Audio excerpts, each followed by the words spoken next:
Hello and welcome to British Code, and today we are going to be looking at Vue.js, as you can see here. So this is a pretty hyped up, pretty modern, what's called a progressive JavaScript framework. A lot of the time people are sort of trying to decide between using React or Angular or Vue nowadays. It seems like there's a lot of hype around Vue. I know some people that are using it and loving it. So I thought it's about time that I sort of dug in, and as I do that, you may as well just come along the journey with me and see what it's like. And what I was thinking of doing is pretty much just installing this from scratch with no prior experience, and just creating a new basic web application, going through all the different features of Vue and seeing what it can do really.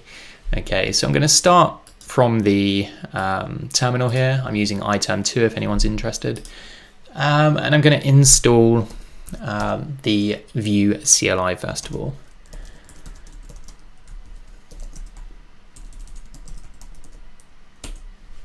Okay, so I'm installing that globally with the -g command there. This may take a minute or so, and this is installing what's called the CLI, which stands for the command line interface. And it's pretty much just a tool which lets us do some nice things and send some commands into a sort of helper function for Vue. And it will do, for example, things like creating a new example project for us and setting all the files up and dependencies and stuff like that. So we're going to go ahead and do that now. Okay, that's finished really quickly. That only took 7 seconds. I think that's because I already have Vue installed globally on my system. Without that, it probably takes a minute to install, but either way, that's not too bad. So now that we have the Vue CLI in place, what that means is I can use Vue commands on the terminal like this. So I can say, for example, Vue create, and I can create a new project called British Code. Interesting. Okay. So it's complaining that I'm using node 8.1.2. The Vue CLI is obviously a bit more up to date than that, and it's complaining about my node version. Surprised to see that. I think I'm using NVM actually, so I can probably see what version I'm on now. Yeah, 8.1. I wonder if I can say NVM use 8.9. Okay. Just going to install that, bear with me. I mean, this is proof, right, that I pretty much haven't done this before. This is the first time I'm trying to use Vue CLI. Okay, so that's installed. So now if I go back, I'm now running 8.9.4, which hopefully will be okay. If I try that Vue create British Code again, command not found. Great. Okay, so I looked that up. It turns out what's gone wrong here is I first of all installed I used npm to install the Vue CLI. Then I switched node versions, and of course now in this version of Node we don't have the Vue CLI, so no wonder it's not found. So what I need to do is actually go back to where I installed the CLI. So I'm just going to run that again now that I'm on 8.9, and leave that to run. Okay, and now if I go back and now I try and use the CLI, so just with the Vue command here, and then I say create to create a new example project, and I'm just going to say British Code, and it should set that up for me. Let's see. Okay, cool, that's what we wanted to see. So now we're inside the Vue CLI. You can set up some features using that bottom manual setting. For now I'm just going to go with the default, which should be good enough for what I'm trying to do here, and just press enter. Okay, it's installing everything. I've got no idea how long this will take. If it's too long, I'll fast forward.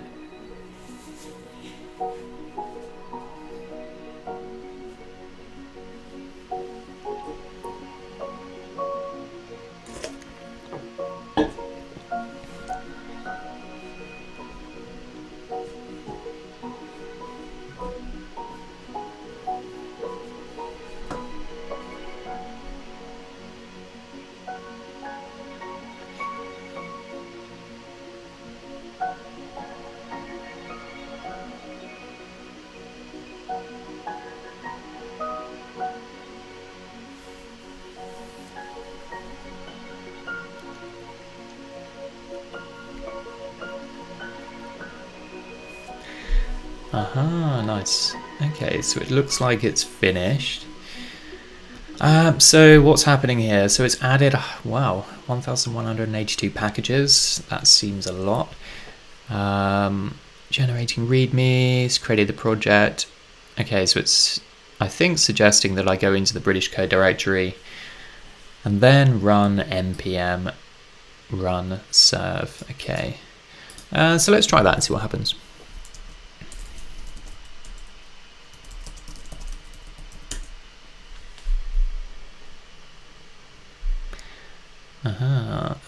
Yes. Okay, so now apparently I've got the app running on my local machine. So I'm just going to copy this address and paste it into Chrome in the background. Well, hey, okay. So this is our first Vue app that's running. Awesome. So, okay, that means, okay, so I'll leave that running, I believe. What I'm going to use is pretty much the best editor for any front end or Node stuff these days, which is VS Code, Visual Studio Code. So I'm just going to try and open that project and see what's in there.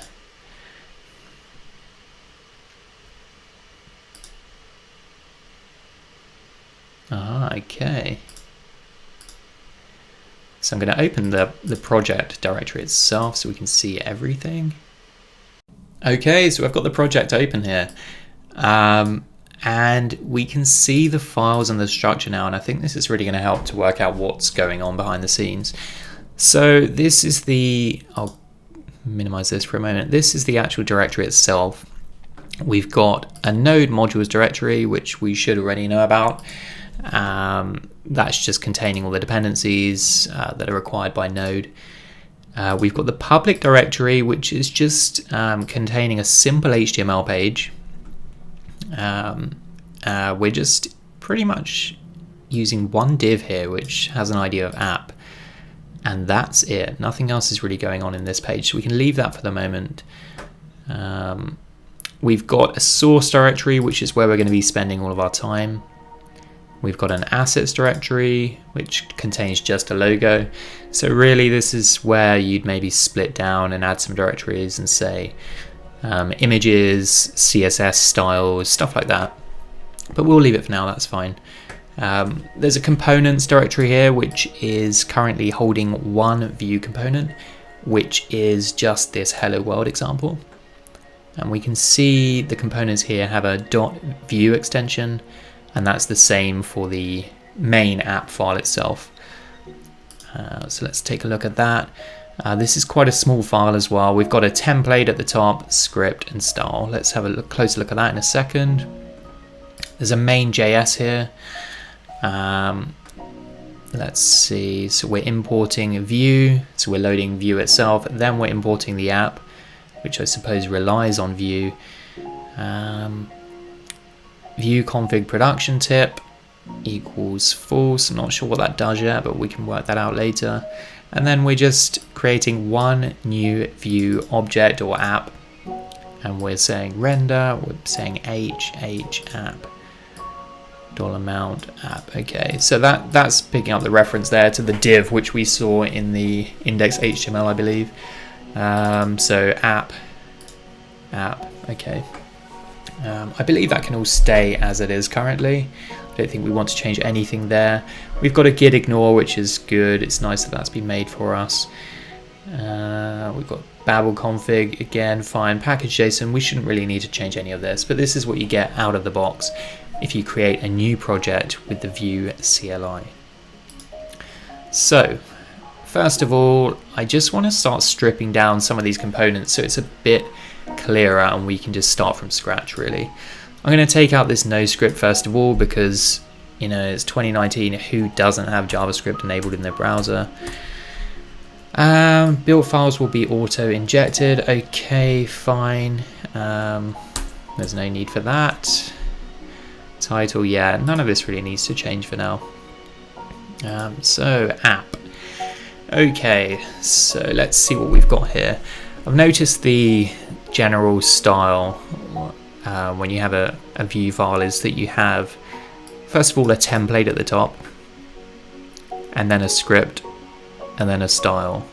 I'm not sure if any of these are optional, but I get the concept of what's going on here. So we have a template which is representing the sort of view of the Vue component. So this is everything that would be displayed. So yeah, this just looks like normal HTML to me. You can throw anything in here, and of course you can also use, I'm not sure if JSX is the right term, but you can just use your custom component tags like this and sort of embed other components. So I guess you could just have a long chain of having components within components. So when we write hello world here, we're actually referencing this component here, which is just at the moment displaying, I think, an image and some other basic messages, as we saw in the background back there. Yeah. Okay, so let's see. I'm going to take out this logo. Actually, no, I'm going to leave that in because it's a nice placeholder so that everything we do will be below that logo. So I'm going to leave that. Hello world. Let's see. I think I'll probably rename that in a moment, but for now let's just have a look at what it's doing. So from the template we're calling hello world, and we're passing in an attribute called MSG or message, and we're passing that in. At the moment it's saying welcome to your Vue.js app. So if we have a look at the hello world component, somewhere it's going to be referencing that message, and here it is. So it's in the double curly braces, and it's just going to be printing out the attribute MSG, which we've passed through from app.vue. So yeah, one thing I definitely want to do is strip a lot of this out. So let me just delete a load of that. I'm going to leave the parent div in place, and then message is fine. Class hello, I doubt that really matters at this point. But let's go back to the app. Okay, so the first thing we're going to do is, well, refresh the page now that I've stripped some stuff out. Oh, okay, so it's already done. So earlier we used npm serve. We started running the script or the app here, and obviously that's on a kind of auto refresh. So as we're saving files, that's changing. One thing I do want to look at now is whether we can see this message as a kind of native JS object or property in the page. So I'm just going to press Command-Alt-J. I'm on a Mac, which opens the DevTools in Chrome. We can see here it's pretty much saying, we know you're in a Vue app. This is being spat out, and it's saying download the DevTools extension. I might do that actually. Again, that's probably going to help us at some point, so let me just kick that off in the background. Oh, okay, maybe not. I'll do this in my own time then.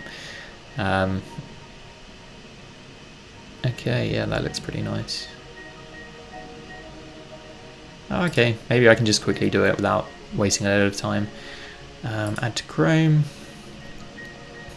Add extension. Let me just see what this is really going to give us. Great, can't even see. Okay, overview. Okay, so this reminds me of the React tools that you can get. Okay, so components, events. Okay, maybe this will come in handy at some point. I'll leave that installed.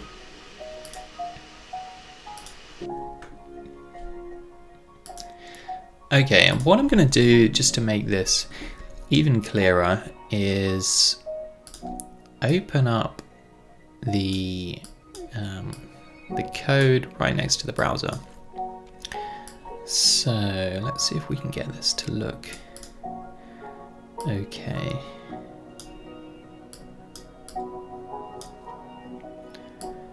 Make this smaller. Okay, so hello message. If I start typing here, yeah, okay, so it's updating on the left. Great. So this will help to make things clearer as we hack around and do some stuff. So first of all, Let's see what we've got here again. We've got the app here. Welcome to... see how quick that is. Okay, yeah, a couple of seconds. Okay, so we're importing hello world from there. We know that already. We've got a list of components, or an object of components, which is just the one at the moment. We've got a div class hello.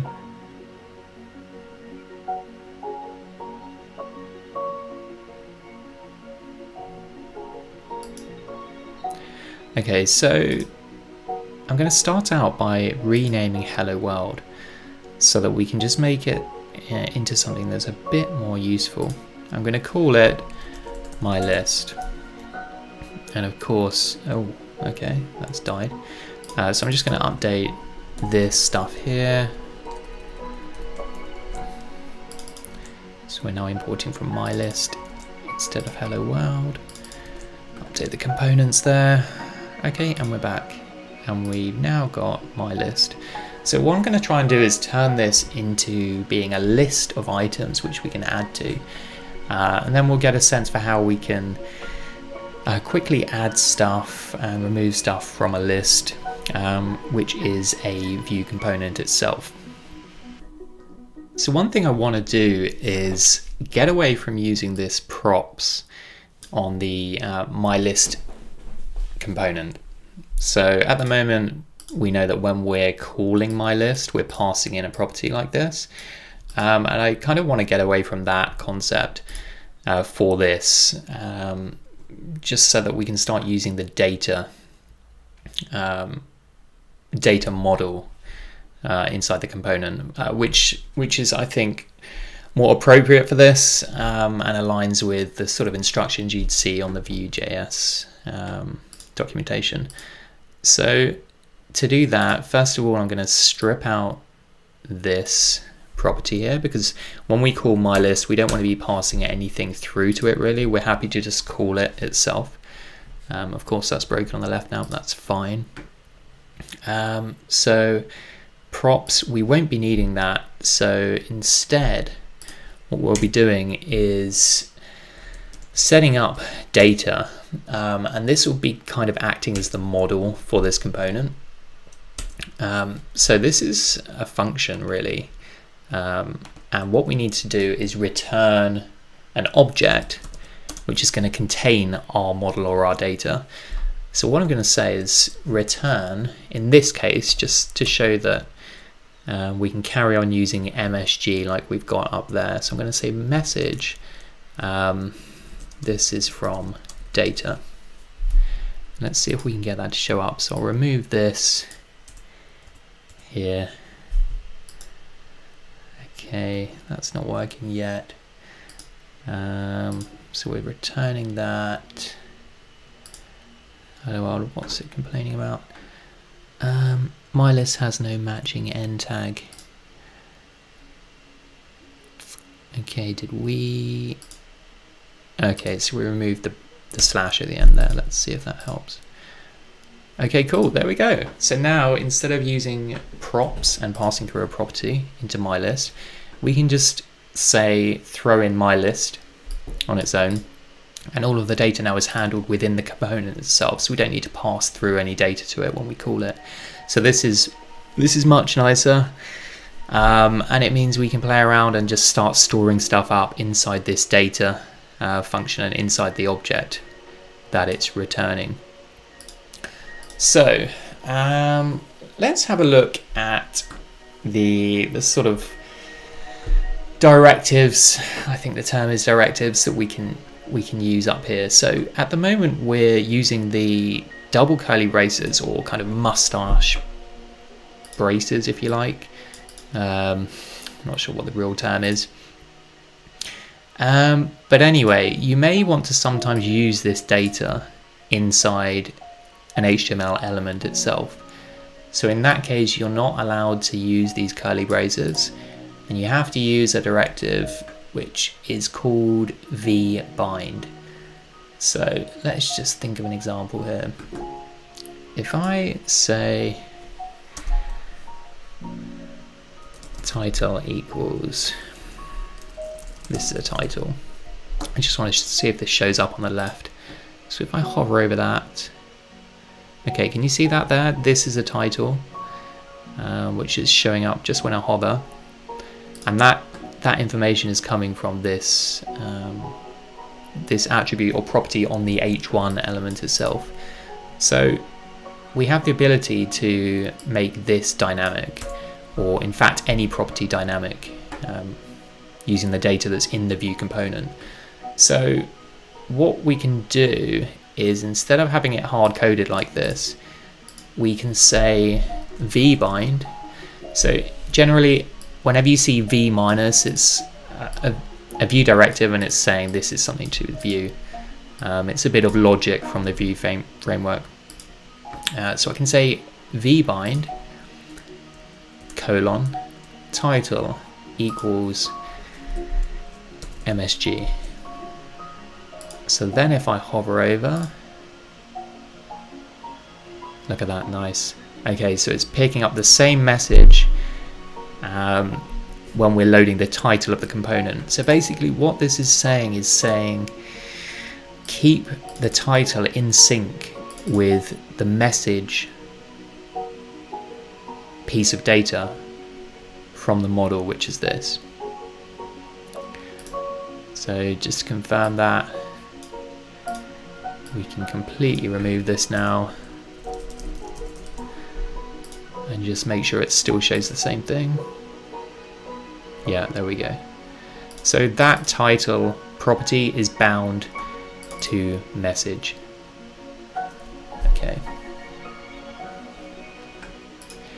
It's worth noting as well that we can store other data inside this model, so we can just keep adding objects or arrays or anything in here. So I'm going to just show an example by adding a Boolean value, and this is going to be called showing. Okay, and for now I'm going to set this to true. So it's not being used right now, it's just within the data, within the model, and it can just sit there and doesn't have to be used anywhere. But what I can do is add another Vue directive. I'm just going to break these down here just so that it's easier to read. I'm going to add a Vue directive which is v-if. So this is kind of like an if statement, and we're saying if whatever we say after this evaluates to true, then we should show this element. So let's see, if I say v-if equals showing, and then if I set this to false, so that's vanished now. So what's happening here is Vue is looking at rendering this h1 header, and it's seeing that we've got a directive here which is basically saying only show this element if this evaluates to true. So this could be some sort of logic down here or some other kind of statement, but at the moment it's just a Boolean, and we've set that to false, so it's not showing. If I set it back to true a few seconds later, yes, it's showing back. So that's kind of an introduction to the logic, which we can put inside the elements. And again, these are just Vue directives. There's a long list of these. At some point I think we'll cover all of them in these videos, but I think that's a good start just to introduce them. Another really commonly used directive up here, or anywhere in fact in an element, is v-for. So if you're familiar with for loops, the concept would be that you'd have a sort of looping based on a piece of data, and each time it loops around you'd spit out some data or produce an element. So let me just try and give an example. If I create an unordered list here, and then just create a few examples here.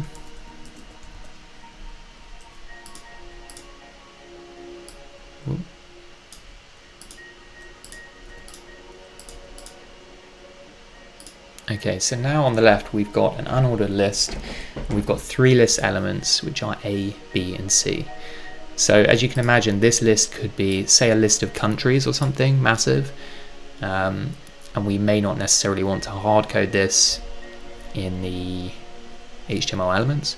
So what we can do is we can remove this data from being in the template or in the view side, and we can move it back into the model, and then later on we can add in a v-for and basically make it loop through the possible values, and for each one we can spit out a new element containing that value. So going back to the data again, we can add whatever we want in here. So what I'm going to add is a new property called foods. Don't ask me why, just thought of it. So this is going to be an array, first of all, and then inside that array we're going to be spitting out a few objects.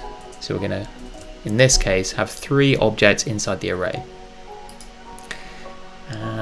Within each of those objects we're going to have, let's say, food name as a property, and within these I'm going to store the data. So I'm going to try and replicate the list we've got up here by saying ABC.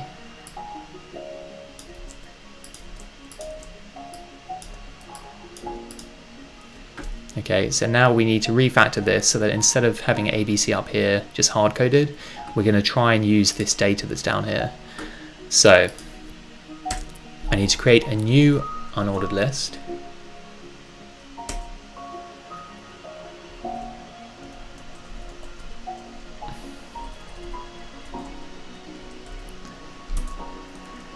And then I'm going to create one instance of an li, a list object, but I'm going to use another v directive, which is v-for, and I'm going to say I want to base this on the foods in food name. Okay, so let's see if this works. I'm going to close the li. Okay, that's complaining a bit. Elements in iteration expect to have v bind key directives. Okay, let's see if that disappears when I start using some of the data. So I'm going to say, I'll change that to food, actually, makes more sense. I'll change that to food dot food name.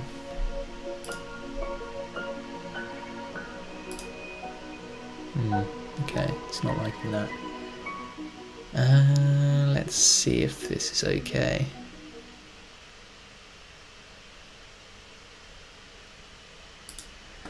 Yeah, that looks okay to me. So we've got foods. Oh, of course, what am I thinking? That should be foods. So food in foods. Aha, cool.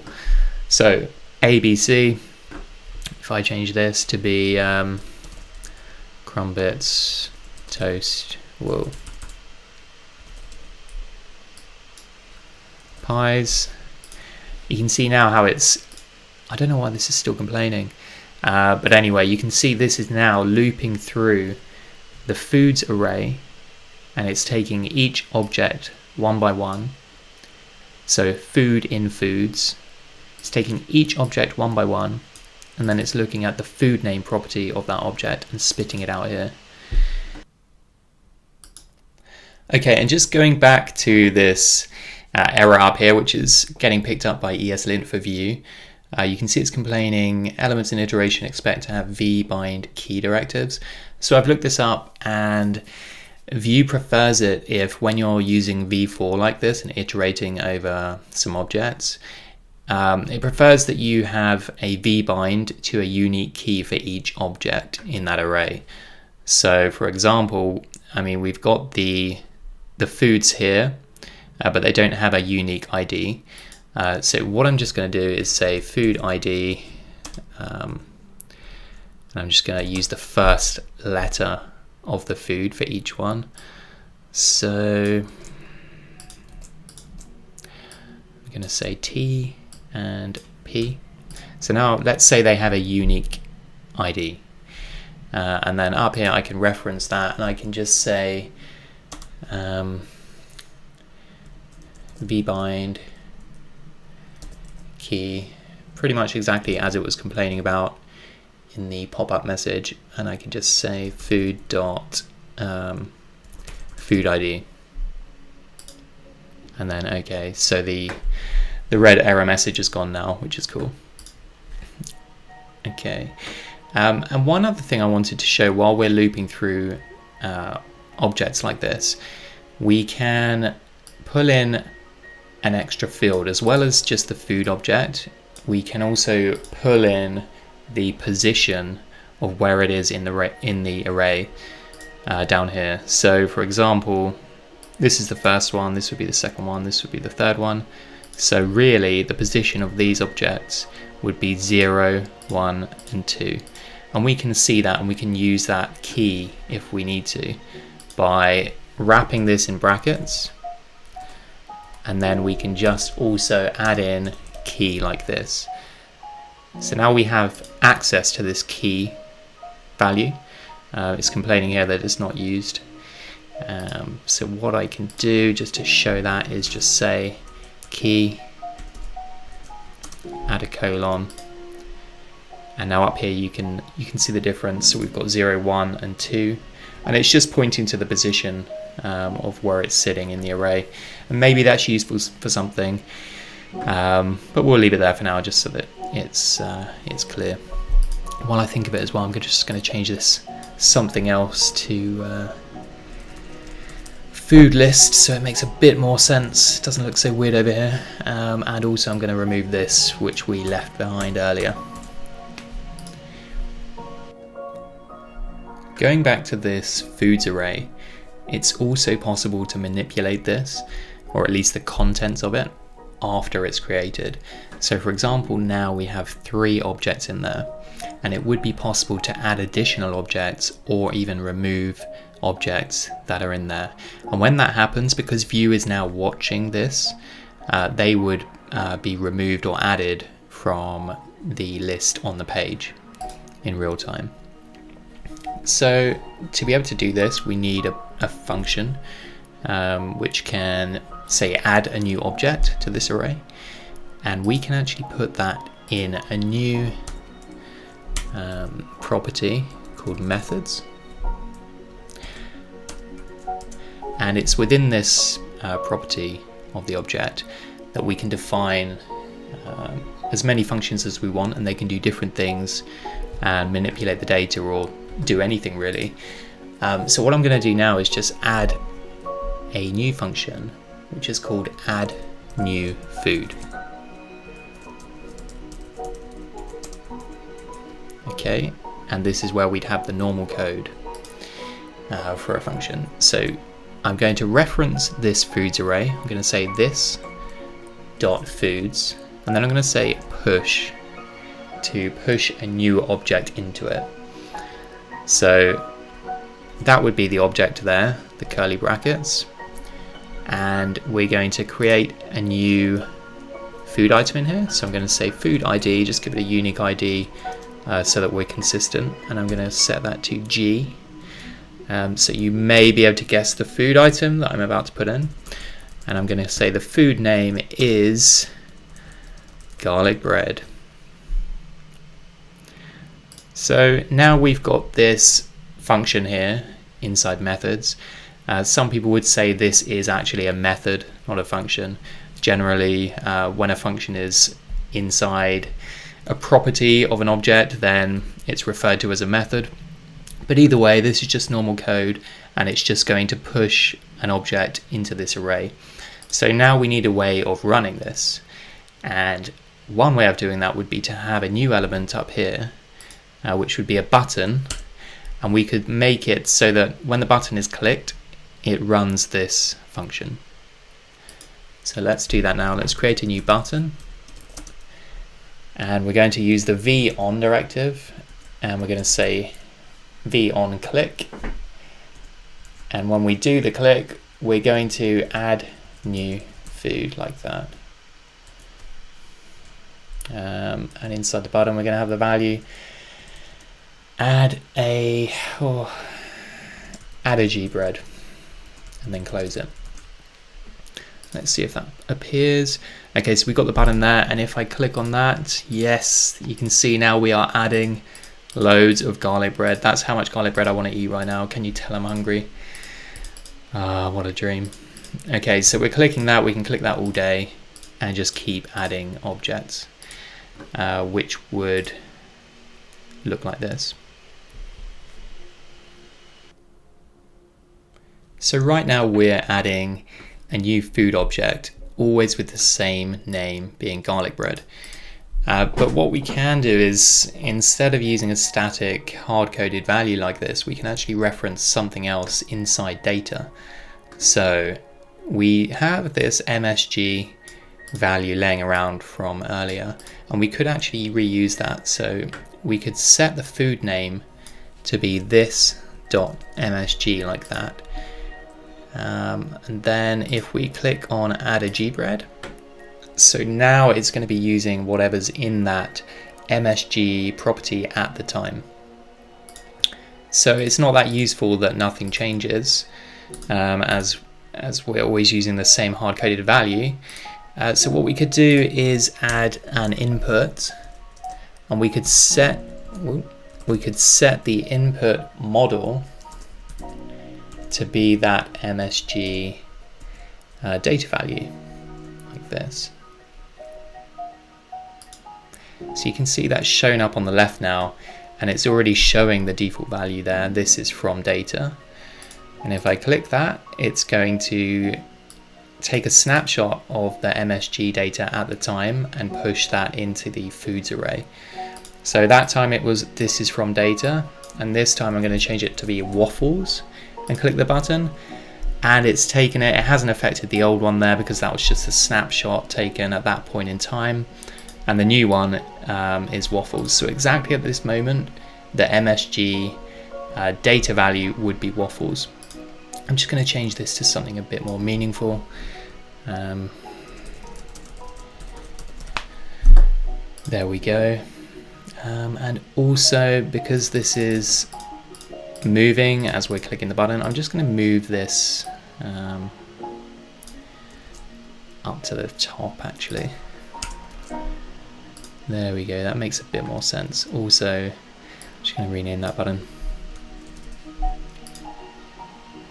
Okay, great. So now we can type in some new foods like waffles, beans, and as we add those, it's just going to be creating new objects inside that foods array. I'm also just going to change the CSS here so that this isn't all on one line. I think it just looks a bit nicer when everything is going down the page. There we go, great. So we can just keep adding beans like that, and it will just forever add beans, which is probably something we don't really want on our food, but hey. Alright, so I'm going to wrap up part 1 here. If you've learned anything so far, then please subscribe and you'll have more chance of picking up the next part. I'm going to be doing a more advanced part next, which will be covering things like routing and validation and component structuring and things like that. I'm just going to keep digging into Vue and see where it takes us really. So for now, thanks for watching.